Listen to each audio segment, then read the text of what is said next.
I woke up this morning and was pretty surprised that our pond was frozen over. The fish are still alive in the bottom.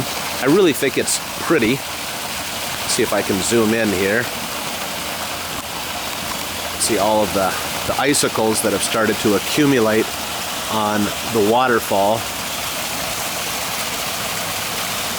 That's down to 24 degrees. We live in Minnesota, but this is a little chilly for this time of the year. Just pan up here. The lighting isn't ideal because the sun is right there. I'm just hoping that our marsh marigold will survive. 24 degrees is pretty cold for a plant. But I just thought I would make a quick video showing the frozen over pond. I had to rescue one of the fish that was in the skimmer basket. I like the way, let's see if I can get the light hitting the icicles.